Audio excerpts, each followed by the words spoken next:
বাংলাদেশ জামাত ইসলামী এই প্রথম এত সুন্দর অসাধারণ স্মার্ট আয়োজন করলো। Jamaat Islami meet the press একটা প্রেস কনফারেন্সের আয়োজন করেছে।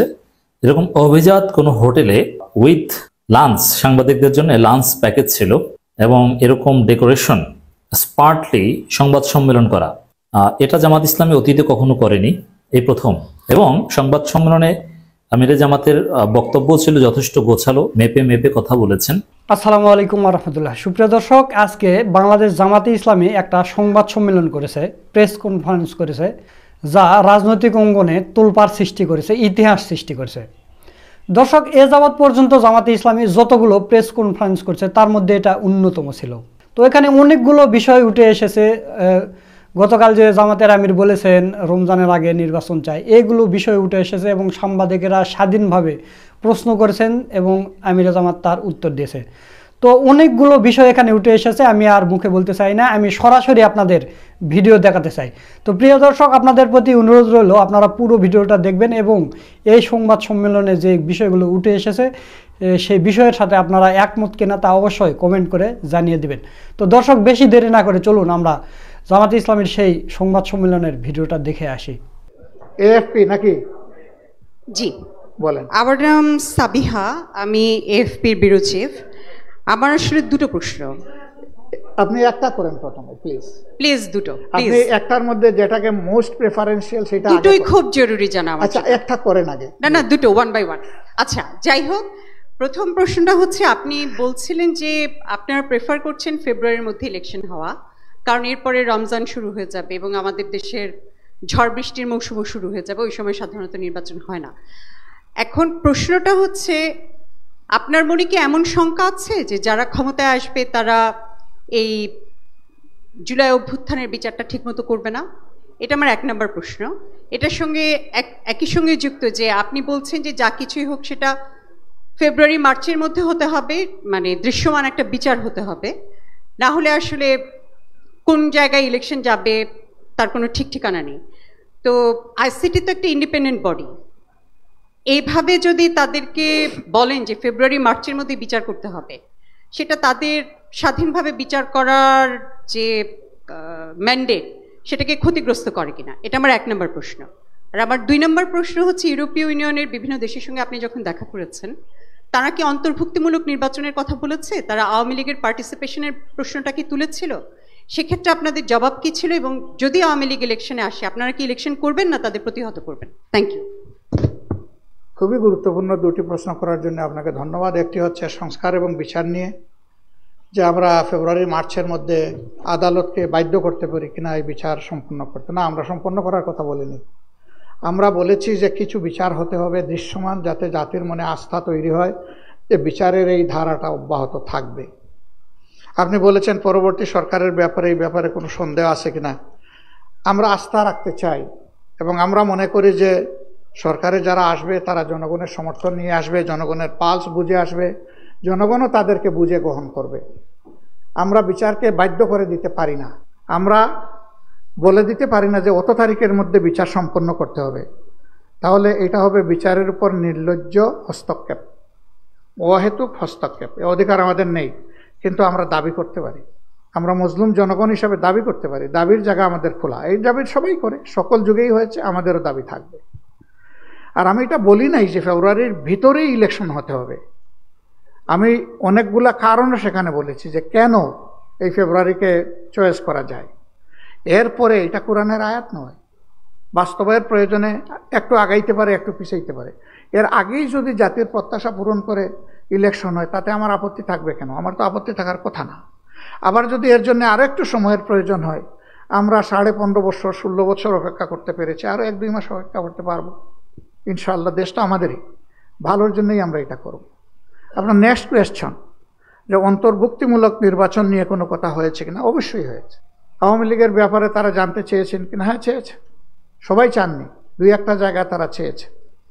তা আমরা তাদেরকে বলেছি যে আমাদের দেশে এই কেবলমাত্র একটা গণহত্যা হয়ে গেছে, শহীদের মা শিশুরা এখনো কান্নাকাটি করছে, স্ত্রীরা কান্নাকাটি করছে, আহতরা কেউ কেউ এখনো হাসপাতালের বেডে আছে। আমরা জাতি হিসাবে তাদেরকে আমাদের যে করণীয় সেইটাও পুরোপুরি করে উঠতে পারিনি। গোটা জাতি ট্রমাটাইজড। কারণ জুলাই আগস্ট এই সময়টা সরকার কার্যত গোটা জাতির বিরুদ্ধে দাঁড়িয়ে গিয়েছিল। এই আন্দোলন কোনো একক দলের বা পক্ষের ছিল না, এটা ছিল জনতার আন্দোলন। নেতৃত্বে ছিল আমাদের যুবক যুবতীরা, ইয়াং সোসাইটি, কিন্তু আন্দোলনে সম্পৃক্ত ছিল সারা দেশের জনগণ।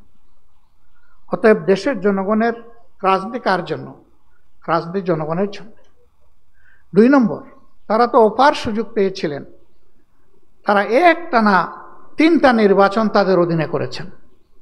সেই নির্বাচনগুলোকে নির্বাচন রাখলেন না কেন? তারা তো নির্বাচনের জান কবজ করেছেন। এমনকি জনগণ তো বলে যে তাদের ভোটাররা, তাদেরকে যারা সমর্থন করে, ওরাও নির্বাচনের প্রতি এতটা আস্থা হারিয়ে ফেলেছিল, তারাও ভোট দিতে যায়নি।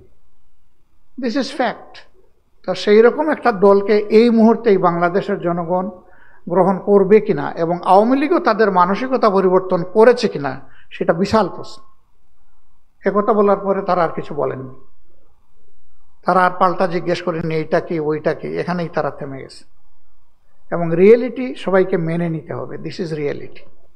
রাজনৈতিক দল হিসাবে আপনার সামনে দাঁড়িয়েছি, দোয়া করেন যেন দাঁড়িয়ে জনগণের জন্য কাজ করে।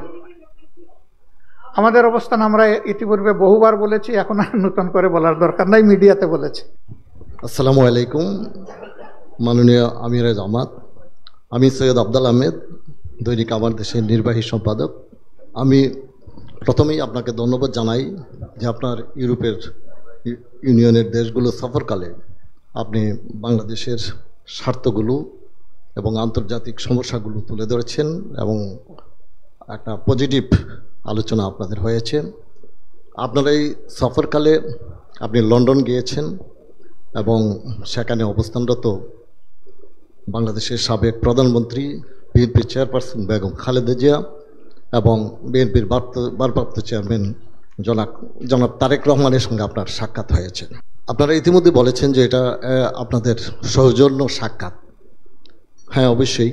তো আমরা যেটা লক্ষ্য করলাম যে কিছুদিন আগেও বিএনপি এবং জামাতের মধ্যে কিছুটা বিরোধ সারা দেশে আমরা লক্ষ্য করেছি, কিন্তু এই সফরের পর হঠাৎ করে আমরা দেখলাম যে একটা ইতিবাচক দিক পরিলক্ষিত হচ্ছে, বিশেষ করে নির্বাচনের সময়ের ব্যাপারে। যেমন বিএনপি থেকে ডিসেম্বরের মধ্যে নির্বাচন চাওয়া হচ্ছে এবং আপনি বলেছেন যে রোজার আগে এবং হ্যাঁ ফেব্রুয়ারি। তো আপনাদের এই যে শীর্ষ বৈঠক, এটা অবশ্যই শীর্ষ বৈঠক, 2টি প্রধান দলের শীর্ষ নেতার মধ্যে বৈঠক হয়েছে। তো বাংলাদেশের মানুষ মনে করে এটা শুধুই সৌজন্য বৈঠক নয়, বাংলাদেশের রাজনীতির বিষয়, এখানে গুরুত্বপূর্ণ বিষয়গুলো আলোচিত হয়েছে এবং মানুষের খুব কৌতূহল। এবং আমরা আজকেও আমি লক্ষ্য করেছি যে বিভিন্ন মহলে এই বৈঠক নিয়ে আলোচনা হচ্ছে। তো আমরা জানতে চাই যে গুরুত্বপূর্ণ রাজনীতির কী বিষয়গুলো আলোচনা হয়েছে, বিশেষ করে নির্বাচনের বিষয়ে, এই যে পতিত স্বৈরাচার ফ্যাসিস্টের বিচারের বিষয়ে বা অন্য কোনো বিষয় থাকলে আপনি যদি বলুন, আমরা আলোকিত হব। ধন্যবাদ। ধন্যবাদ আপনাকে, আপনি স্মরণ করিয়ে দিয়েছেন। আমি আগেই বলেছিলাম যে ইউরোপ মানে বেলজিয়ামের সফর শেষ করে আমরা ইউকেতে গিয়েছিলাম 3 দিনের জন্য। আপনারা জানেন সবাই যে বাংলাদেশে ফ্যাসিস্ট আমলে রাজনৈতিক সকল দলই ছিল নির্যাতিত এবং সারা জনগণ ছিল নির্যাতিত। তো নির্যাতিত দল হিসাবে প্রথম আঘাতটা আমাদের উপরেই আসে এবং শেষ আঘাতটাও আমাদের উপরে আসে। প্রথমে আমাদের নেতৃবৃন্দকে মিথ্যা মামলায় জড়িয়ে একটা ট্রাইব্যুনালে নিয়ে, যেটাকে আমরা বলি জুডিশিয়াল কিলিং, সেটা করা হয়েছে। ব্রিটেনের একটা অ্যাপেক্স কোর্ট এই সংক্রান্ত একটা রায় দিয়ে বলেছে it was a genocide of the justice. এটা ছিল বিচারের গণহত্যা, এটা কোনো বিচার ছিল না। ব্রিটেনের অ্যাপেক্স কোর্ট, বাংলাদেশ। আর শেষ আঘাতটা ছিল আমাদেরকে নিষিদ্ধ করা, এটা আর কাউকে করা হয়নি। আমরা মুসলিম, আমরা আমাদের 11 জন নেতা হারিয়েছি, শীর্ষ নেতা, আল্লাহ তাদেরকে শহীদ হিসাবে কবুল করুন। অসংখ্য সাথী হারিয়েছে, আল্লাহ তাদেরকেও শহীদ হিসাবে কবুল করুন। অসংখ্য ভাই বোন পঙ্গু হয়েছে, আল্লাহ তাদের সঙ্গী সহায় হোক। এর পাশাপাশি বাংলাদেশ জাতীয়তাবাদী দল, তারাও প্রচুর সাথী এবং সহকর্মীকে হারিয়েছে। আমরা যেমন আয়নাগরের শিকার হয়েছি, তারাও হয়েছে। আমরা যেমন মামলা খেয়েছি, জেলে গিয়েছি, তারাও খেয়েছেন, গিয়েছেন, লাখে লাখে, হাজারে হাজারে না। আমরা উভয় দল। ব্যক্তি হিসাবে বেগম খালেদা জিয়াও জুলুমের শিকারে পরিণত হয়েছিলেন। তিনি একদিকে মজলুম, আরেকদিকে অসুস্থ। দেশ থেকে যাওয়ার আগে আমরা চিন্তা করেছিলাম একটু সাক্ষাৎ হবে, কিন্তু যে কোনো কারণেই হোক সেটি আমরা করতে পারিনি বা হয়ে ওঠেনি। তো ইউরোপ সফরে গিয়েছি, একেবারেই কাছের দেশ বেলজিয়াম। আবার ইউকেতে আমাদের দুইজনের যাওয়ারও দরকার ছিল। তাহের সাহেব ওনার চিকিৎসা পারপাসে একটা বিশেষ জায়গা যেটা বাংলাদেশে হচ্ছে না, তিনি ওখানে গিয়েছেন।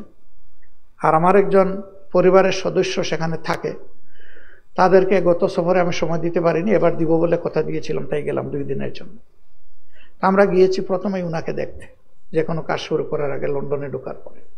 আলহামদুলিল্লাহ আমরা প্রীত যে তারা আমাদেরকে অতি ভালোবাসা এবং সম্মানের সাথে গ্রহণ করেছেন। আমাদের মূল উদ্দেশ্যই ছিল উনাকে দেখা, কিন্তু যেহেতু তিনি অবস্থান করছেন তার বড় সন্তান দলের ভারপ্রাপ্ত চেয়ারম্যানের বাসায়, সেই কারণে তিনিও থাকবেন, এটি স্বাভাবিক। তিনি ছিলেন। দুইজন বাংলাদেশি মানুষ চা খাইতে গেলে একজনের সাথে আরেকজনের কোনো পরিচয় নাই, শুরু করে দেয় আমাদের দেশের রাজনীতির কথা। আর আমরা দুই দলের দায়িত্বশীল নেতৃবৃন্দ এক জায়গায় বসবার, রাজনীতির কোনো কথা হবে না, এটা কি বাস্তব? এটা বাস্তব না। কথা তো হয়েছে, কিন্তু আমরা সুনির্দিষ্ট কোনো বিষয়ে কথা বলিনি। কখন নির্বাচন হবে, কিভাবে নির্বাচন হবে, বিচার প্রক্রিয়া কিভাবে হবে না হবে, বিভিন্ন বিষয় নিয়ে আমরা সাধারণ আলোচনা করেছি। ওইটা ডিসিসিভ কোনো ডিসকাশন ছিল না। আর যেটা বলেছেন রাজনীতিতে দুই দলের বিরোধ, যদি আপনি মার্কিন যুক্তরাষ্ট্রের গত নির্বাচনের দিকে তাকান তাইলে এটা কোনো বিরোধী না। সেখানে বাকযুদ্ধ তো হয়েছে আরও প্রচণ্ড, কিন্তু ইলেকশন হয়ে যাওয়ার পরে হ্যান্ডশেক। একদল চলে গেছে সরকারে, আরেক দল বসে গেছে বিরোধী দলে। এখন তারা মিলেমিশে তাদের দেশ চালাবে, এটাই স্বাভাবিক। রাজনীতিতে আমরা চাই মত পার্থক্য থাকুক, না থাকলে রাজনীতিবিদরা অন্ধ হয়ে যাবে। বন্ধ চোখ খুলে দেওয়ার জন্যই প্রয়োজন মত পার্থক্য, কিন্তু এও আমরা প্রত্যাশা করি যে এটা যেন মতবিরোধের রূপ না নেয়, ওটা পার্থক্য পর্যন্ত থাকুক। দুর্ভাগ্যজনকভাবে আমাদের রাজনীতিবিদরা অনেক সময় বিষয়গুলো খেয়াল করেন না বা করি না। এটা করতে হবে। যদি আমরা দেশকে ভালোবাসি তাইলে এই ভালোবাসার, শ্রদ্ধার জায়গায়, মিউচুয়াল রেসপেক্টের জায়গায় আমাদেরকে আসতে হবে। আমার ওপিনিয়ন আমি দেব, কিন্তু এটা বলতে পারবো না যে এইটাই করতে হবে। আমি ওপিনিয়ন দিয়ে বলবো যে আমি মনে করি যে এইটা করলে আমার দেশ এবং জাতির উপকার হবে, আর এটা আমি করতে দিব না। যে যাই চাক, এটাও রাজনীতি এবং গণতন্ত্রের ভাষা না। করতেই হবে যেমন ভাষা না, করতে দিব না সেটাও ভাষা না। আমি বলতে পারি যে ওই কাজটি করলে জাতি এই ক্ষতি হবে, অতএব এটা হওয়া উচিত নয়, কিন্তু আমরা অনেক সময় এই সীমানাটা মানি না। মানতে হবে আমাদের। তবে স্বাভাবিকভাবে আপনারা জাতি প্রত্যাশা করে, আমি নিজেও দেখছি, এটা প্রথমে বিএনপি চেয়ারপারসনের মিডিয়া উইংয়ের সাবেক একজন দায়িত্বশীলের ফেসবুকে প্রথমে বিষয়টা আসে। যেহেতু এটা কোনো ফর্মাল মিটিং ছিল না, এই জন্যে বিএনপিও দেয় নাই, আমরাও দেওয়ার কোনো দরকার মনে করি নাই।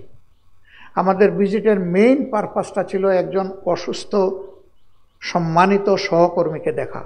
এটি আমাদের নৈতিক একটা দায়িত্বের পর্যায়ে পড়ে, আমরা এটি শুধু পালন করেছি, এর বেশি কিছু না। তবে মিডিয়াগুলা বিভিন্ন বিশ্লেষণধর্মী যে আলোচনা করছেন, আমি পার্টিকুলারলি মনে করি যে এখান থেকে আমাদের পাওয়ার অনেক কিছু আছে। আমি হ্যাপি। আলোচনায় সব জিনিস আমার পছন্দ নাও হইতে পারে, কিন্তু ভালো অনেক জিনিস তো উঠেও তো আসতে পারে সেখান থেকে। সো এগুলাকে আমরা ওয়েলকাম করি। আর একজন যখন কথা বলবে তখন আমি যা চিন্তা করি সেইভাবে কথা বলবে কিভাবে? উনি যে চিন্তা করে সেইভাবেই তো কথা বলবে। তো আমার তো ওই জায়গা থেকে তার মতামতকে রেসপেক্ট করা উচিত। তিনি যা ভালো মনে করেছেন তাই বলেছেন, আমি যা উপযুক্ত মনে করব তাই গ্রহণ করব। যেটা আমার জন্য উপযুক্ত মনে করতে পারবো না, তা হয়তোবা দুঃখজনকভাবে আমি গ্রহণ করতে পারবো না। এটা তো কেউ আমাকে বাধ্য করবে না। তা আমরা মিডিয়ার এই চর্চাটাকে আমরা অভিনন্দন জানাই। এটা চলতে থাকুক, জাতির জন্য কল্যাণকর। এখান থেকে সবাই যেন ভালোটা গ্রহণ করতে পারি এবং আমরা সবাই মিলেমিশে যেন প্রিয় দেশ গঠন করতে পারি। ধন্যবাদ। এরপরে আসসালামু আলাইকুম, আমার নাম হচ্ছে মাজহারুল ইসলাম, কাজ করে নিউজ 24। মাননীয় আমির, সেটা হচ্ছে যেহেতু জামাতের ইয়েগুলো আমি একটু কভার করি। শীর্ষ নেতারা এতদিন বলে আসছিলেন যে গ্রহণযোগ্য একটা সংস্কার পরে হচ্ছে নির্বাচন হবে, সেটা তারা চাই, সেটার কোনো টাইম ফ্রেম বেঁধে দিতে চায় না। কিন্তু আপনি যখন গতকালকে ইউরোপীয় সহকারী যুক্তরাষ্ট্রের সহকারী দুজন পররাষ্ট্রমন্ত্রীর সাথে যখন কথা বললেন, সেখানে আপনি এই কথাটাই বলেছেন যেটা আপু এবং ভাইয়া বললেন যে রোজার আগে হতে হবে। প্রশ্ন হচ্ছে যখন আপনি না না হতে হবে শব্দ আমি ব্যবহার করিনি, এটা আপনাদের শব্দ। এভাবে বলেছেন প্রথম রোজাতে হবে, সেখানে আমি ছিলাম, এভাবে আপনি বলেছিলেন যে আমি যদি ভুল না করি আর কি। বলেন। প্রথম হচ্ছে লন্ডন সফরের ঠিক আপনি যেদিন আসলেন সেদিনই এই কথাটা হলো। প্রশ্ন হচ্ছে তাহলে কি বিএনপি লন্ডনে যে আপনাদের সফর হয়েছে, বিএনপির সাথে আগামী নির্বাচনে আপনাদের কোনো সমঝোতার কোনো লক্ষণ কথাবার্তা হয়েছে কিনা, এটা একটা বিষয়। জনাব আব্দাল ভাই প্রশ্নের যে জবাব দিয়েছে ওখানে নিবন্ধন ফিরে পান নাই, নিবন্ধনের যে বিষয়টি সেটি ফিরে পান নাই। যদি নিবন্ধন আপনারা ফিরে না পান আপনাদের প্রতীকের, তাহলে পরবর্তী নির্বাচনে আপনাদের আসলে পলিসি কি হবে সেটা যদি একটু বলেন। কেন পাবো না, আমরা পাবো ইনশাল্লাহ। ধন্যবাদ আপনাকে। নিবন্ধন তো অন্যায়ভাবে কেড়ে নেওয়া হয়েছে, আমরা ইনশাল্লাহ আমাদের ন্যায়সঙ্গত অধিকার ফিরে পাবো। সবাইকে আসসালামু আলাইকুম। সম্মানিত আমিরে জামাত, আপনি আমাদেরকে সবাইকে ধন্যবাদ জানিয়েছেন। আমাদের পক্ষ থেকেও সাংবাদিকদের পক্ষ থেকে আমি আপনাকে ধন্যবাদ জানাতে চাই। আপনি মত বিনিময়ের একটা ব্যবস্থা করেছেন সেজন্য, এবং গুরুত্বপূর্ণ একটা সফরের পরে। আব্দুল ভাই দীর্ঘ আলোচনার পরে একটা প্রশ্ন করেছেন, আসলে ওখানে অনেক কথা চলে এসেছে, আপনিও লম্বা জবাব দিয়েছেন। আমি অন্য একটা প্রশ্ন যেতে চাই, সেটা হচ্ছে যে আপনি ইউরোপীয় ইউনিয়ন সফরের সময় খুব গুরুত্ব দিয়ে বলেছেন যে ক্লাইমেট চেঞ্জের কারণে তারা ফান্ড দেয় আমাদেরকে, এবং এই ফান্ড আসলে দেয়াটা শেষ কথা না, এর সাথে রিলেটেড আরও অনেক কিছু আছে, সেই কাজগুলো জরুরি বেশি, বাস্তবায়নটা নিশ্চিত করা। আমার প্রশ্ন অন্য জায়গায়, রাজনৈতিক একটা জায়গায়। সেটা হচ্ছে যে আমরা 1/11-এর যে ঘটনা ঘটেছিল বাংলাদেশের ইতিহাসে, বাংলাদেশের সাম্প্রতিক ইতিহাসে যে ঘটনা ঘটেছে, সেই ঘটনায় আমরা দেখেছিলাম ইউরোপীয় ইউনিয়নের রাষ্ট্রদূত কূটনীতিকদের দৌড়ঝাঁপ, মার্কিন সেই সময়কার রাষ্ট্রদূত বিউটেনিসের দৌড়ঝাঁপ, এরপরে ভারতের হাইকমিশনার মিনা সিকরির দৌড়ঝাঁপ। এই কূটনীতিকদের তৎপরতাকে অনেকাংশে 1/11-এর ঘটনার সাথে জড়িত করে দায়ী করা হয়। ক্লাইমেট চেঞ্জের কারণে বাংলাদেশে যেরকম মারাত্মক রকমের ক্ষয়ক্ষতি হয়েছে, 1/11-এর কারণে বাংলাদেশের রাজনীতিতে ভয়ঙ্কর রকমের ক্ষয়ক্ষতি হয়েছে, এবং তারপরে ফ্যাসিস্টদের উত্থান ঘটেছে, এবং গত 15-16 বছর বাংলাদেশের কি হয়েছে আমাদের চেয়ে আপনারা বেশি ভুক্তভোগী। প্রশ্ন হচ্ছে যে ইউরোপীয় ইউনিয়ন যে দায়িত্ব তাদের ছিল 1/11-এর সময়, ক্লাইমেট চেঞ্জের কারণে যদি তারা ফান্ড দেয়, বাংলাদেশের ক্ষতিপূরণ দেয়, তাহলে বাংলাদেশের রাজনীতির ইতিহাসে, কূটনীতির ইতিহাসে যে ঘটনা ঘটেছে সেইখানে তারা ক্ষতিপূরণ দেবে কিনা, সেই ব্যাপারে আপনাদের কোনো কথা ছিল? আপনি লিখতে থাকেন, দেখা যাক তারা কি রেসপন্স দেয়। ধন্যবাদ আপনাকে। জি মাননীয় আমির, এইদিকে আমি। হ্যালো, ধন্যবাদ। জি বলেন, আপনি বলেন। আমি লোটন একরাম, ডিপিসি সম্পাদক। ইতিমধ্যে আমাদের বড় ভাই আব্দাল ভাই একটা গুরুত্বপূর্ণ প্রশ্নের উত্তর আপনি বিস্তারিত বলেছেন। তারপর আমার একটা ওটার সঙ্গে অ্যাড করতে চাই যে আপনার নির্বাচনে যে মৌলিক যে সংস্কারগুলো আপনার দৃশ্যমান হতে হবে ইলেকশনের আগে, সে জায়গাটায় মানে বিএনপি চেয়ারপারসন এবং ভারপ্রাপ্ত চেয়ারম্যানের সঙ্গে কি আপনার আলাপ হয়েছে? কোন মৌলিক সংস্কারগুলো নির্বাচনের আগে হওয়া প্রয়োজন, আর স্পেসিফিক কোনো আলাপ আমরা করিনি। এটা একটা সাধারণ সৌজন্যমূলক আলোচনা ছিল, আমরা স্পেসিফিক কোনো বিষয় আলোচনায় যাইনি। আচ্ছা, আরেকটি সাপ্লিমেন্টারি প্রশ্ন, বেগম খালেদা জিয়া এবং তারেক রহমান সাহেব দেশে আসার ব্যাপারে কোনো সুনির্দিষ্ট তারিখ নিয়ে কি আপনার সঙ্গে আলোচনা হয়েছে? না, শুধু ম্যাডামের ব্যাপারে এতটুকু অনুধাবন করেছি যে তিনি মানসিকভাবে একটু ভালো আছেন, কারণ দীর্ঘদিন পরে তিনি আপনজনকে পাশে পেয়েছেন, তাদের সাথে থাকতে পারছেন, তো তিনি প্রস্তুতি নিচ্ছেন। হয়তো বা এটা আগামী মাসের কোনো এক সময় হতে পারে বলে আমরা অনুমান করেছি, সুনির্দিষ্ট কিছু বলেননি। আর তারেক সাহেবের পক্ষ থেকে ওরকম কিছু আসেন, কবে আসতে পারেন তিনি দেশে, সে আলোচনা আমরাও তুলিনি, উনিও কিছু বলেন। তিনি তার দেশে আসবেন, অসুবিধা কি? কোনো অসুবিধা তো নাই, এদেশ তো তার, আমার, আপনার, সবার। আমি ইকরামুল হক সাহেব, এটিএন বাংলা কাজ করি। কালকে বিএনপি মহাসচিব বলেছেন যে ডিসেম্বরের মধ্যে নির্বাচন না হলে দেশের পরিস্থিতি খারাপ হবে। আপনি ফেব্রুয়ারি রোজার আগের কথা বলেছেন, আপনি কি মনে করেন যে এর মধ্যে যদি নির্বাচন না হয়, কোনো কারণে জুনের পরেও যদি সময় যায়, নির্বাচন গড়িয়ে যায়, সেক্ষেত্রে দেশের পরিস্থিতি খারাপ হবে কিনা? আমরা এরকম কিছু এখনই প্রেডিক্ট করতে চাই না, বরঞ্চ আমরা ভালোটাই প্রত্যাশা করি, এবং আমরা আশা করব যে এখন সরকারে যারা আছেন তারাও তো এদেশের মানুষ, যদিও তাদের কেউ কেউ মাঝে মধ্যে কিছু কথা বলে সমাজে কিছু অস্থিরতা তৈরি করে ফেলেন, তাদেরও এই ব্যাপারে আরও সতর্ক হওয়া উচিত আমরা মনে করি, এবং জনগণের দেওয়া দায়িত্ব তারা পালনে যেন নিজেদের আমানতদারির জায়গাটা খেয়াল রাখেন, এটা আমরা আশা করি। আমরা ধারণা করি যে প্রধান উপদেষ্টা তার কথার মর্যাদা রক্ষা করবেন, এবং যেভাবে মির্জা সাহেব বলেছেন যে কাট অফ টাইম, আমরা ঠিক ওই রকম কথা বলতে চাচ্ছি না, কারণ এটা এই রকম একদম ফিক্স আপ করে দিলে এটা পয়েন্ট অফ নো রিটার্নের মতো হয়ে যায়। দেন হোয়াট, একটু মিনিমাম ফ্লেক্সিবিলিটি তো থাকতে হবে, যেটা বাস্তব প্রয়োজনে হতে পারে। এই জন্য আমরা মনে করি যে এখানে গ্রস কোনো ভায়োলেশন হওয়া উচিত না, এবং ঠিক ওই রকম কাট অফ কিছু না করলে ভালো, এটা আমাদের মত। কিন্তু অন্য দল তাদের মত দিতেই পারে, যেটা তারা সঠিক মনে করে। আমরা সবার মতামতের প্রতি সম্মান দেখি। আমার মনে হচ্ছে যে আর মৌলিক কোনো প্রশ্ন আপনাদের নেই।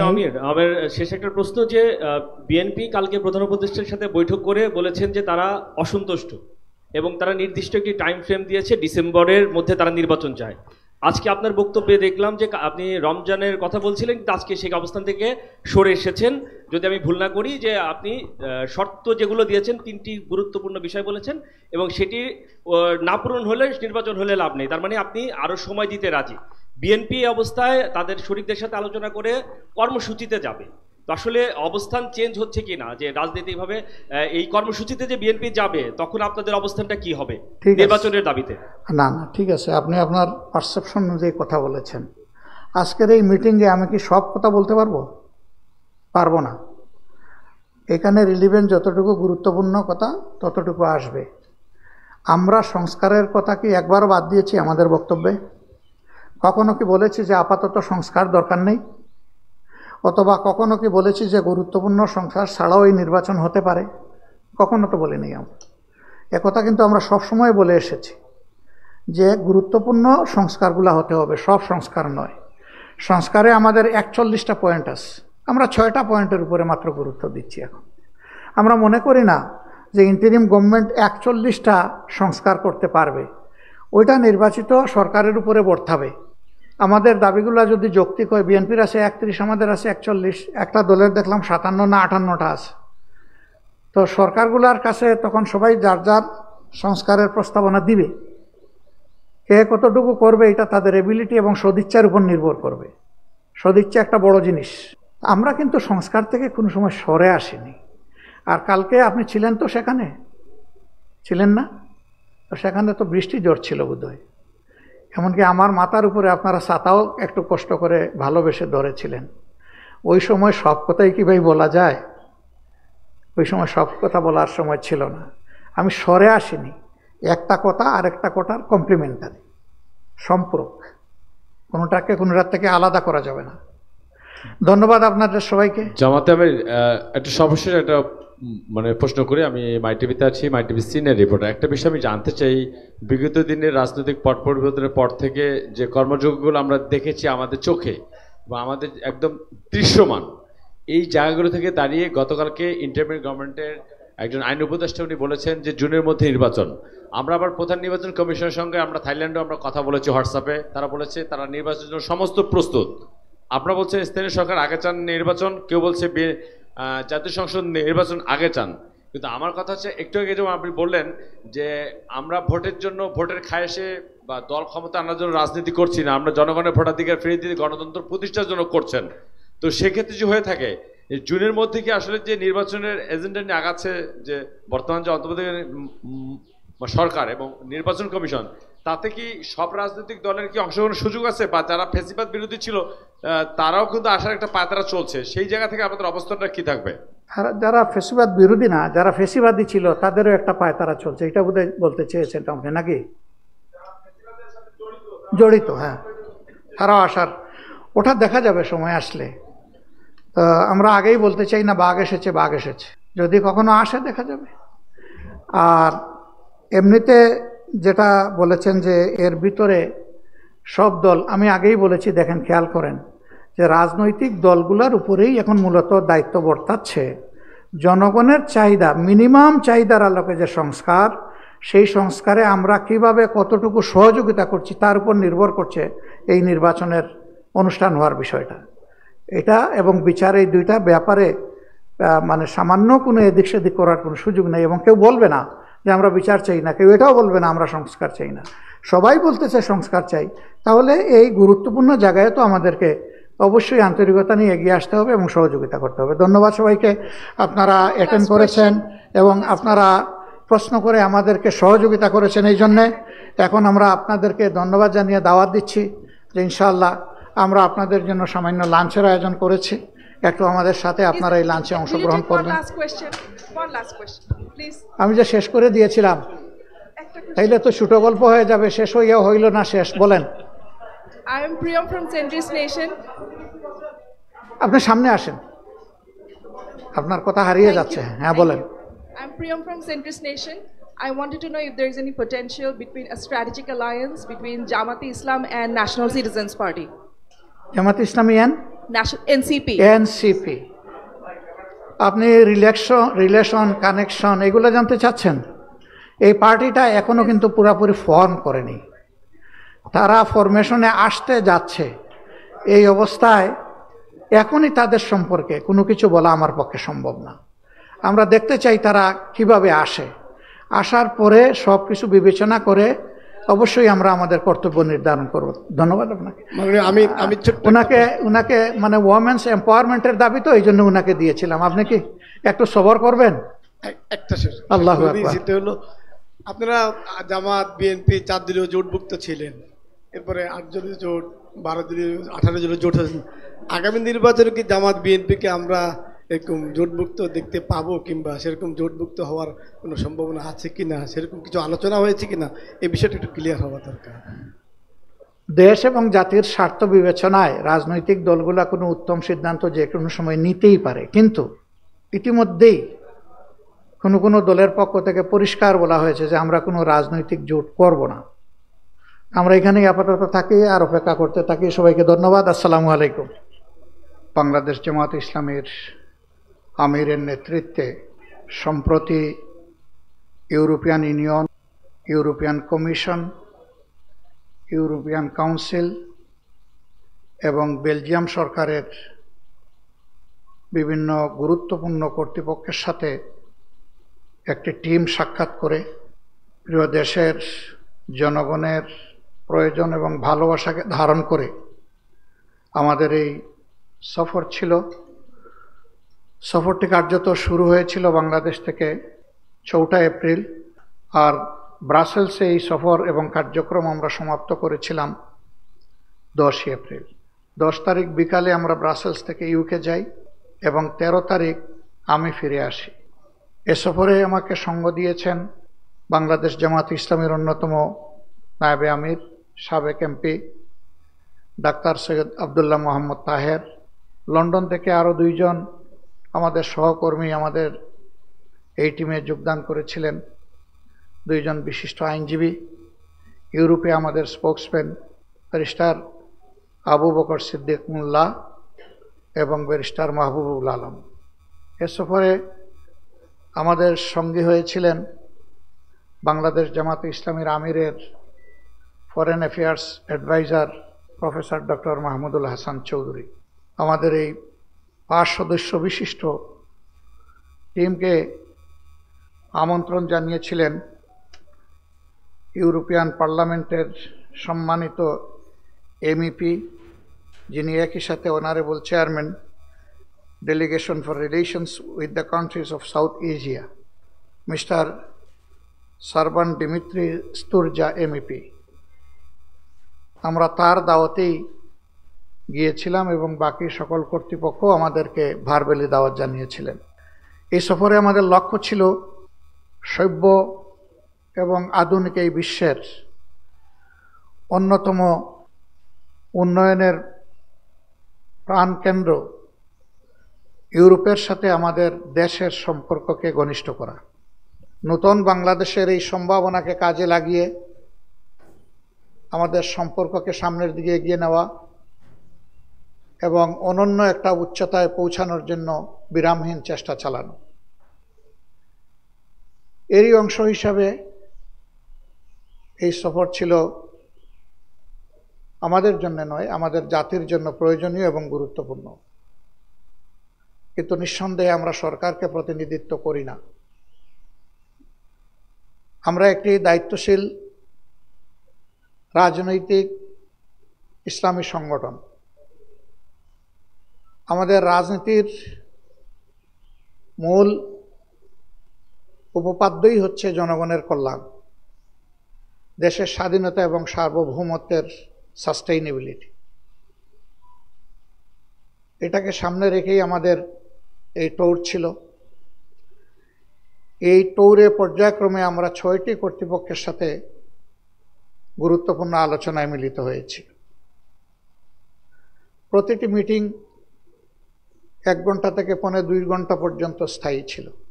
সেই বৈঠকগুলোতে সময়ের গুরুত্বপূর্ণ বিষয়গুলো আমরা সামনে নিয়ে আসার চেষ্টা করেছি।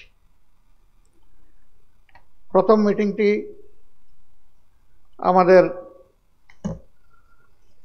হয়েছিল ইউরোপিয়ান কাউন্সিলের honourable foreign policy adviser miss Veronika মুসিলিনোভার সাথে। দ্বিতীয় বৈঠকটি আমাদের অনুষ্ঠিত হয় honourable bilateral affairs for Asia and Oceania kingdom of Belgium government এর প্রতিনিধি সাথে। তিনি হচ্ছেন ফ্রাঙ্কোইস দেলহি। তিনি আমাদের দেশ ইতিপূর্বে 4 বার সফর করেছেন। 2 বার তিনি রোহিঙ্গা শিবির সফর করে ইউরোপিয়ান ইউনিয়ন এবং বেলজিয়ামের পক্ষে দায়িত্ব পালন করেছেন। আমাদের তৃতীয় মিটিং ছিল মিস্টার মাইকেল শটার, যিনি honourable directorate general for migration and home affairs European ইউনিয়নের। তাদের একটা বিগ কনসার্ন মাইগ্রেন্টস নিয়ে। মাইগ্রেন্টসদের একটা গুরুত্বপূর্ণ অংশ বিভিন্ন দেশ থেকে তারা বৈধ পথে সেখানে যান না এবং আশ্রয় নেন না। এটি তাদের জন্য একটা উদ্বেগের বিষয়। নিঃসন্দেহে যে দেশ থেকে তারা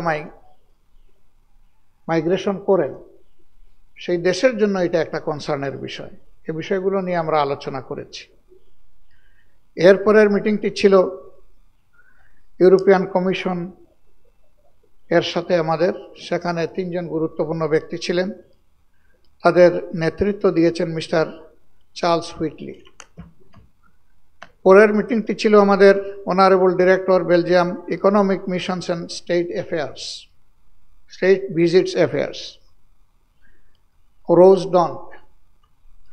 মিস ডনকের সাথে ছিল আমাদের শেষ মিটিংটি। এর বাইরেও আমরা কিছু রাইটস অর্গানাইজেশনের সাথে মিলিত হয়েছি এবং আমাদের দেশের অবস্থা, লেবার রাইটস ইত্যাদি বিষয় নিয়ে, হিউম্যান রাইটস নিয়ে তাদের সাথে কথা হয়েছে।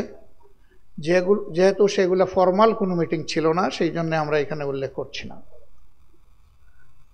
আমাদের এই গুরুত্বপূর্ণ মিটিংগুলোতে অনেকগুলা বিষয় সামনে উঠে এসেছে। এর মাঝে প্রথম বিষয়টাই ছিল গণতন্ত্রকে সংহত করা এবং সাস্টেইনেবল করা, টেকসই করা।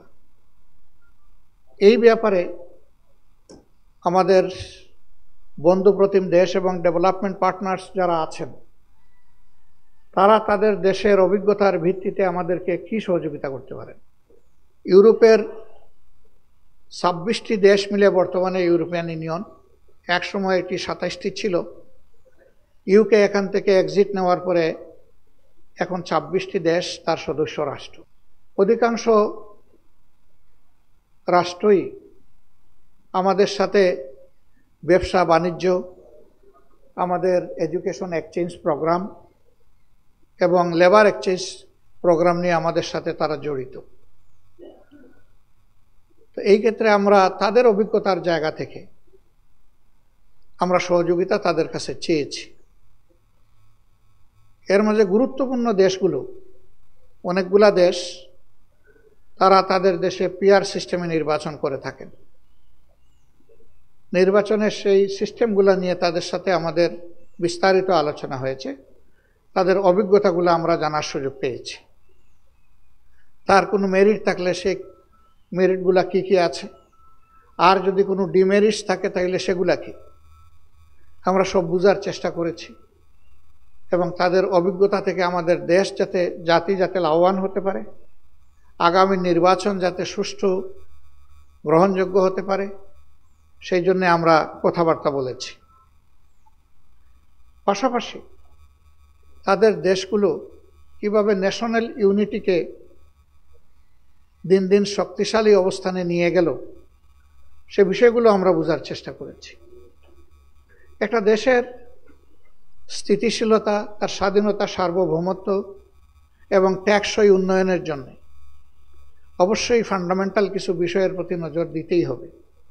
এর মাঝে প্রধান বিষয়টি হচ্ছে জাতীয় স্বার্থের জায়গায় দলমতের ঊর্ধ্বে উঠে সবাইকে এক থাকা। এই এক থাকার বীজতলা তারা কিভাবে তৈরি করেছেন, আমরা তাদের কাছ থেকে এগুলা বিস্তারিত জেনেছি। এই কনটেক্সটে তারা আমাদের দেশের অবস্থাও জানতে চেয়েছেন, অবভিয়াসলি সেগুলো আমরা তাদের সাথে শেয়ার করেছি। ইকোনমিক কোঅপারেশনের ব্যাপারে তাদের সাথে আমাদের বিস্তারিত কথা হয়েছে। আমরা সবাই জানি আমাদের প্রধান রপ্তানি সেক্টরটাই হচ্ছে গার্মেন্টস সেক্টর, আর ইউরোপ হচ্ছে তার সবচেয়ে বড় বায়ার। এখানে তারা কিছু কমপ্লায়েন্স চায়, আমাদের লেবারদের কিছু রাইট প্রোটেকশন তারা চায়। আমরা তাদেরকে বলেছি যে আমরা বিশ্বাস করি শিল্প বাঁচলে শ্রমিকরা বাঁচবে, আবার শ্রমিকরা বাঁচলে শিল্প বাঁচবে। এই স্লোগানের ভিত্তিতে কেবলমাত্র টেকসই শিল্প ব্যবস্থাপনা গড়ে তোলা সম্ভব। এর পাশাপাশি আমরা তাদেরকে আহ্বান জানিয়েছি, বাংলাদেশ ছোট্ট একটি দেশ, কিন্তু আমাদের বিপুল সংখ্যক জনশক্তি রয়েছে। তাদেরকে আমরা আহ্বান করেছি যে তারা যেন আমাদের দেশে এসে ইনভেস্ট করে। বিশ্বের 15টা শক্তিশালী ইকোনমি দেশের মধ্যে 7টাই কিন্তু ইউরোপে রয়েছে। আমরা বলেছি আপনারা যদি আসেন তাহলে এখানে আমরা উভয় লাভবান হব। আপনারা ব্যবসায়িক দিক থেকে লাভবান হবেন এই কারণে যে আমাদের দেশে দক্ষ এবং অদক্ষ শ্রমিক পাওয়া খুবই সহজ এবং এটা তুলনামূলকভাবে লেস এক্সপেন্সিভ। সুতরাং আপনাদের প্রোডাকশন কস্ট কম হবে। আর আপনারা আসলে আমাদের দেশের বিপুল সংখ্যক মানুষের কর্মসংস্থান হবে। আপনাদের আন্তর্জাতিক অভিজ্ঞতাকে কাজে লাগিয়ে যখন কর্মপরিবেশ আপনারা সৃষ্টি করবেন, তাতে আরও দুটো লাভ হবে। আমাদের ম্যান পাওয়ারের স্কিল ডেভেলপমেন্ট হবে এবং আমাদের ইন্ডাস্ট্রি সেক্টরগুলো আপনাদের কাছ থেকে অনেক কিছু জানার এবং নেওয়ার সুযোগ পাবে। ফলে শিল্পে সুস্থ অবস্থা ফিরে আসবে। সুস্থ অবস্থা যখন ফিরে আসবে তখন অস্থির পরিবেশ সৃষ্টি হওয়ার আশঙ্কা একেবারেই কমে যাবে। শিল্পে যদি অস্থিরতা থাকে, সেই শিল্প কখনো সামনের দিকে এগিয়ে যেতে পারে না। এই জন্য শিল্পের স্থিতিশীলতা একটা বড় শর্ত। তা আমরা এই সকল বিষয়ে তাদেরকে আমাদের পক্ষ থেকে বলার চেষ্টা করেছি। এমনকি আমরা এটাও বলেছি যে আমাদের দেশে কিছু স্পেশালাইজড ইকোনমিক জোন আছে। আমরা আমাদের সরকারকে সুপারিশ করব তারা যেন ইউরোপের জন্য একটা স্পেশালাইজড ইকোনমিক জোন ডেজিগনেট করে। যদি সেটা করে তাহলে আপনারা একটা বেটার পরিবেশ পাবেন এবং নিজের মতো করে সুন্দরভাবে এটাকে সাজাতে পারবেন। এই ক্ষেত্রে কিছু ট্যাক্স ট্যারিফের বিষয় আছে, সেইটা আলোচনার মাধ্যমে সেটেল করা সম্ভব এবং এখনও এটা চলমান প্রক্রিয়া। আমাদের সরকার উভয় দেশের স্বার্থকে সামনে রেখে অবশ্যই আমরা আশা করি যে গুরুত্বের সাথে এই বিষয়গুলোকে কনসিডার করবে। তারা এখানে ব্যাপক উৎসাহ প্রদর্শন করেছেন যে আমরা এটাকে ইতিবাচকভাবে নেব। একই সাথে এই বিষয়গুলোকে গতিশীল করার জন্য আমরা তাদেরকে বলেছি যে ইউরোপিয়ান ইউনিয়নের একজন অ্যাম্বাসেডর আছেন, কিন্তু সবগুলা দেশের এমবেসি আমাদের দেশে নেই। এই মিশনগুলা থাকলে আমাদের কমিউনিকেশন আপনাদের সাথে খুব দ্রুততর হবে। এগুলা না থাকার কারণে আজকে আমরা ইউরোপের রাজধানী বেলজিয়াম ব্রাসেলসে এসেছি, কিন্তু ভিসা নিয়ে আসতে হয়েছে আমাদের সুইডেনের, বিকজ আমাদের দেশে বেলজিয়ামের কোনো এমবেসি বা মিশন নেই। বেলজিয়াম এখন ইউরোপিয়ান ইউনিয়নের অত্যন্ত গুরুত্বপূর্ণ একটি হাব, যেহেতু সেখানে ইউরোপিয়ান ইউনিয়ন কমিশন এবং কাউন্সিলের হেডকোয়ার্টার ব্রাসেলসে অবস্থিত। সেই কারণে আমরা তাদেরকে, বিশেষ করে বেলজিয়াম অথরিটিকে আমরা অনুরোধ করেছি যে আপনারা আমাদের দেশে আপনাদের এমবেসি অপারেট করার জন্য আশা করি আপনারা উদ্যোগ গ্রহণ করবেন। তারা আমাদেরকে জানিয়েছেন যে ইতিমধ্যে আমাদের সরকারের পক্ষ থেকে এই আহ্বান তাদেরকে জানানো হয়েছে এবং তারা অ্যাক্টিভলি এটা কনসিডারেশনে নিয়েছে। স্কিল ডেভেলপমেন্ট ম্যান পাওয়ারের এইটা নিয়ে আমরা তাদের সাথে আলোচনা করেছি। আমরা একমত হব সবাই যে প্রায় 2.25 কোটি বাংলাদেশি প্রবাসে তারা অবস্থান করেন। এর মধ্যে কিছু আছেন প্রবাসী, কিছু আছেন নিবাসী।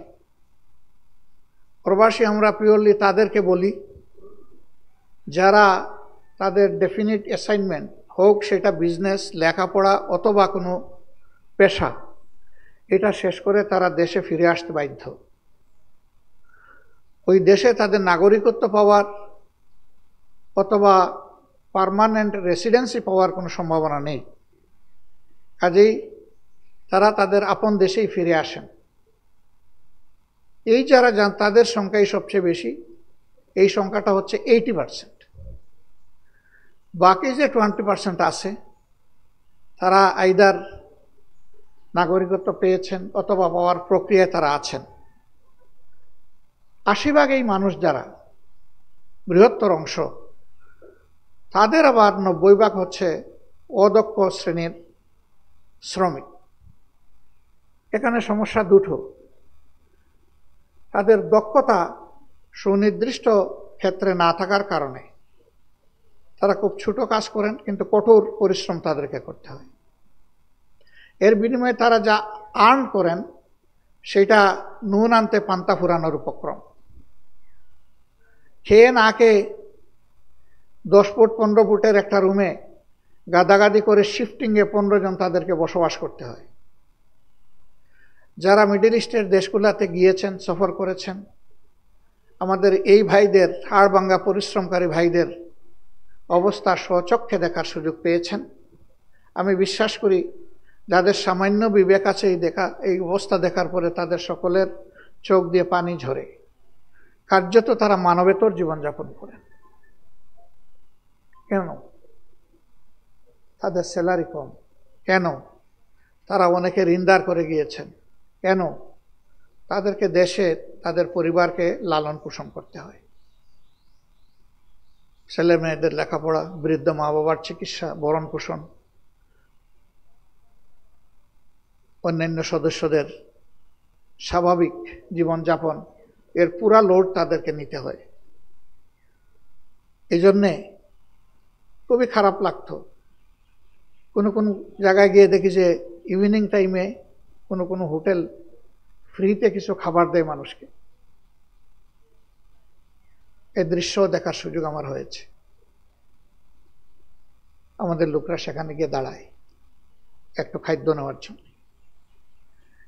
কিন্তু এই লোকটাই যদি দক্ষ শ্রমিক হিসাবে বিদেশে যেত, তাহলে যে পরিমাণ সে উপার্জন করছে তার 3 গুণ তার পক্ষে সহজে উপার্জন করা সম্ভব, এবং হাড় ভাঙ্গা পরিশ্রমের পরিবর্তে সে মানবিক পরিশ্রমে তার শ্রমটাকে নিয়োগ করতে পারত, যেটা অন্য দেশ এবং জাতির এরকম যারা দক্ষ শ্রমিক যায় তারা এই বেনিফিটটা পায়।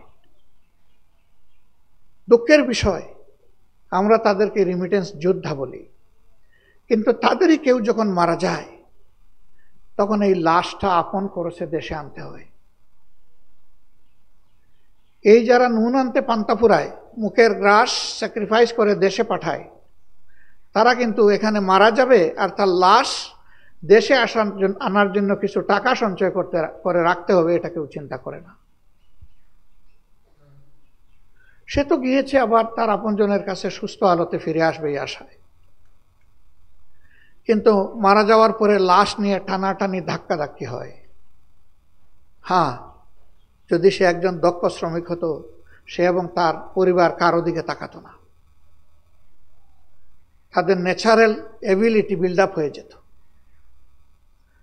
আমরা তাদেরকে বলেছি, তোমাদের অভিজ্ঞতার জায়গা থেকে বন্ধু রাষ্ট্র হিসাবে আমাদেরকে এই জায়গায় দুটো সাহায্য করো।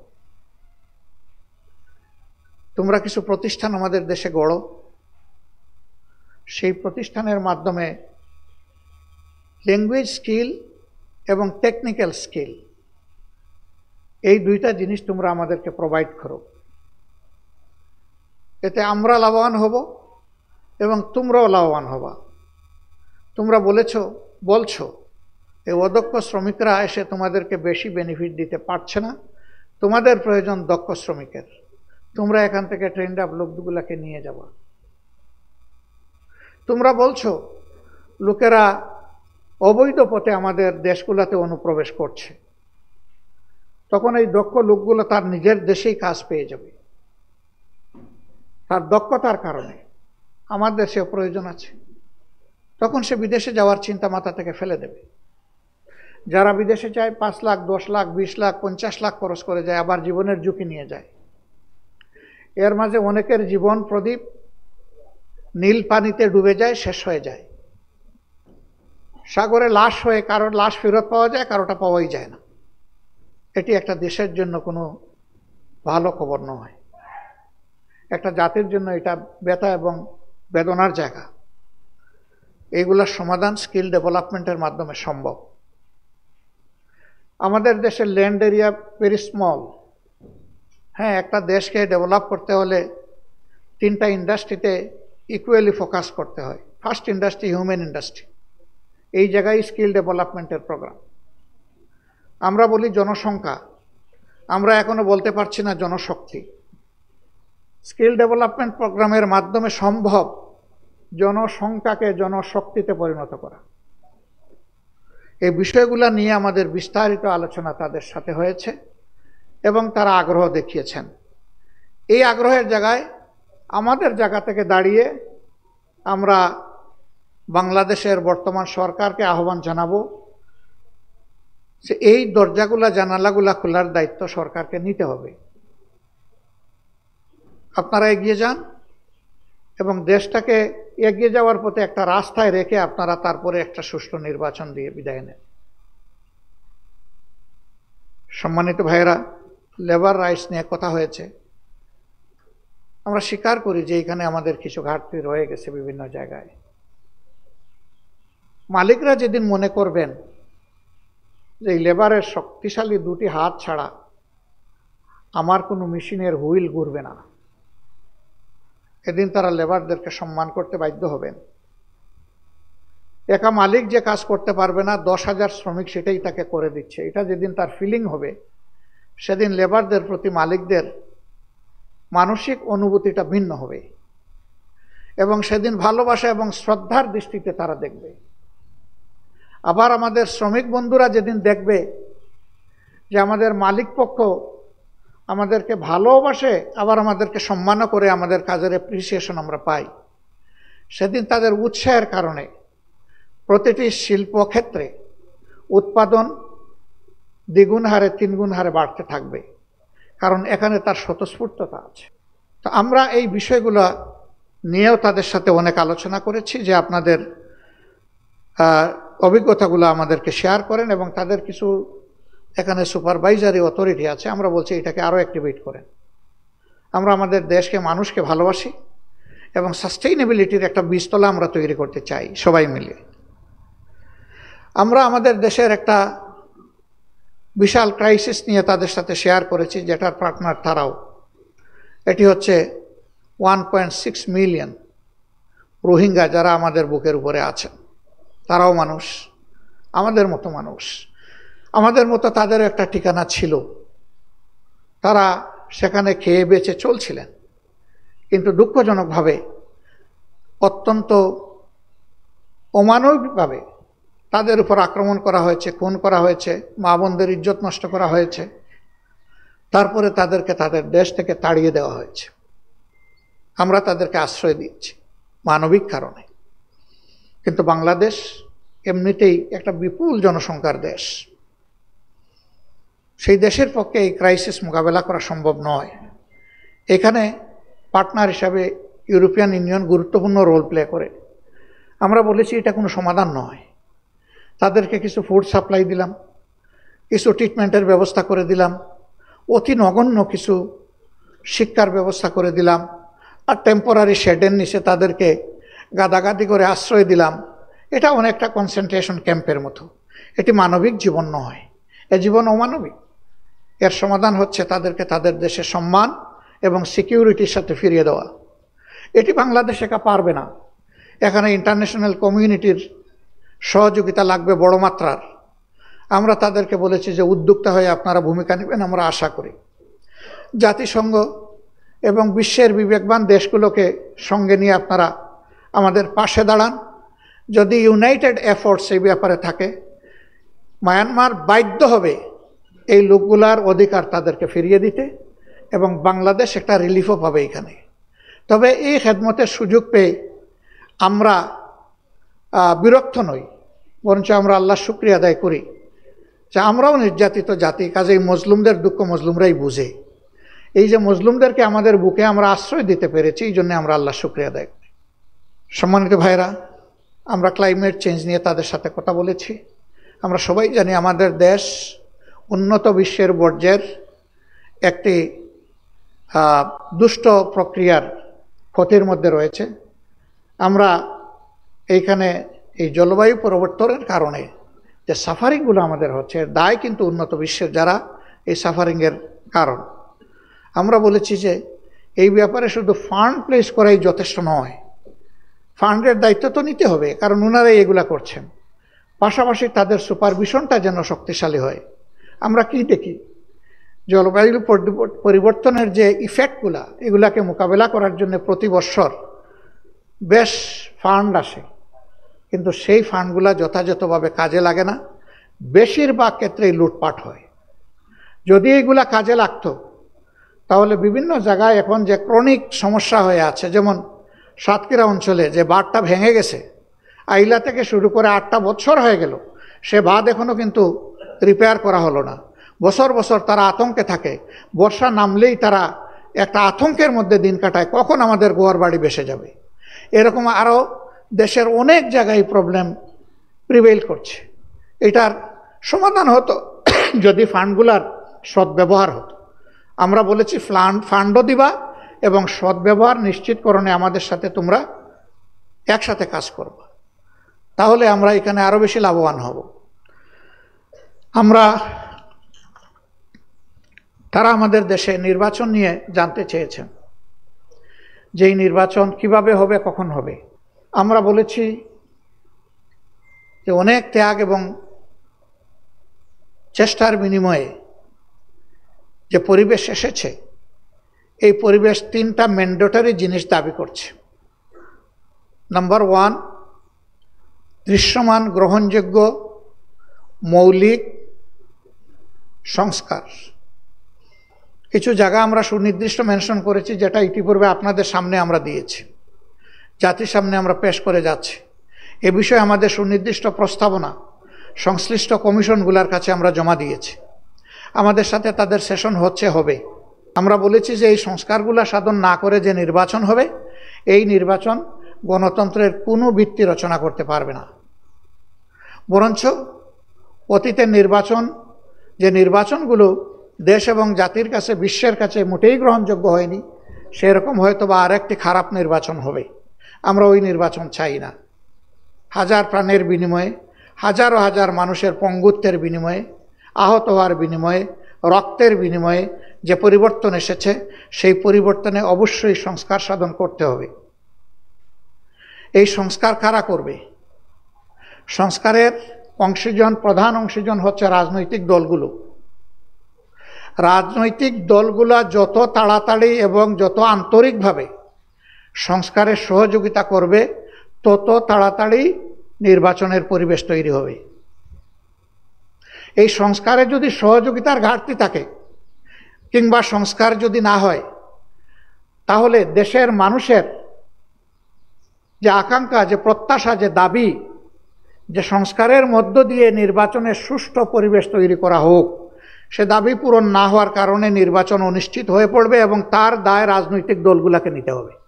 এই জন্য রাজনৈতিক দলগুলোকে বাস্তবতার জায়গায় এসে অবশ্যই জনপ্রত্যাশা পূরণে সুষ্ঠু নির্বাচনের স্বার্থে এখানে সংস্কারে সহযোগিতা করতে হবে। 2 নম্বর দাবি যেটা পূরণ করা উচিত, এটি হচ্ছে যারা নিহত এবং আহত হয়েছে, এই খুনের দায় যাদের, তাদেরকে বিচারের আওতায় এনে দৃশ্যমান বিচার এই জাতিকে দেখাতে হবে, যাতে জাতির আস্থা ফিরে আসে যে খুনিদের বিচার হবে, অপরাধীদের বিচার আমরা পাব। শহীদ পরিবারগুলো যাতে মিনিমাম কনসোলেশন পায়, তাদের আত্মা যাতে প্রশান্তি পায় যে হ্যাঁ, আপনজন ফিরে আসবে না, কিন্তু এদেশে ন্যায় বিচার প্রতিষ্ঠিত হবে। আমরা সেই ন্যায় বিচারটি দেখতে চাচ্ছি এবং এটিও দৃশ্যমান দেখতে চাচ্ছি। আমরা 3 নম্বর বলেছি যেটা হতেই হবে, এটি হচ্ছে যে রাজনৈতিক দলগুলোকে পরস্পরকে সম্মান করার পরিবেশ সৃষ্টি করতে হবে।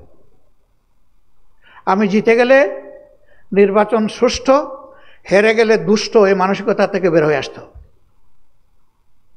তবে হ্যাঁ, সেই নির্বাচনটা এমন হতে হবে যে সেই নির্বাচন নিয়ে যাতে সহজে কেউ প্রশ্ন তুলতে না পারে। এই দুইটাই নিশ্চিত করা লাগবে। এই জন্য এখানে অনেক ডায়ালগের প্রয়োজন, অনেক এঙ্গেজমেন্টের প্রয়োজন। এটি সরকারের তরফ থেকে হতে পারে, রাজনৈতিক দলগুলোর নিজস্ব উদ্যোগে হতে পারে, সিভিল সোসাইটিরও দেশ এবং রাষ্ট্রকে দেওয়ার অনেক দায়িত্ব আছে, সেই জায়গা থেকেও হতে পারে। এটা যখন মাল্টিপল জায়গা থেকে হবে তখন তার একটা পরিবেশ তৈরি হবে। আমরা এই বিষয়গুলো নিয়েও আলোচনা করেছি। সম্মানিত সাংবাদিক বন্ধুগণ, আরও অনেক খুঁটিনাটি বিষয় এখানে এসেছে, তারা নির্বাচনের সময় জানতে চেয়েছে। আমরা বলেছি প্রধান উপদেষ্টা তিনি জাতির সামনে বারবার বলেছেন ডিসেম্বর থেকে পরবর্তী বছরের জুনের মধ্যে ইলেকশন অনুষ্ঠিত হবে। আমরা এই সময়টাকে আনুষঙ্গিক প্রস্তুতির জন্য, সংস্কারের জন্য, বিচারের জন্য আমরা মনে করি যে এই সময়টা গ্রহণযোগ্য, কিন্তু এই সময়ের সীমা যেন অতিক্রম করে না যায় সেই ব্যাপারে আমরা সতর্ক দৃষ্টি রাখব। গতকাল আমরা মার্কিন যুক্তরাষ্ট্রের একজন ডেপুটি অ্যাসিস্ট্যান্ট সেক্রেটারির সাথে আমরা সাক্ষাৎ করেছি। বের হওয়ার পরে আপনারা সাংবাদিক বন্ধুরা এ ব্যাপারে প্রশ্ন করেছিলেন। আমি বলেছি যে এই নির্বাচন হতে পারে রোজা শুরু হওয়ার আগে, আগামী ফেব্রুয়ারিতে।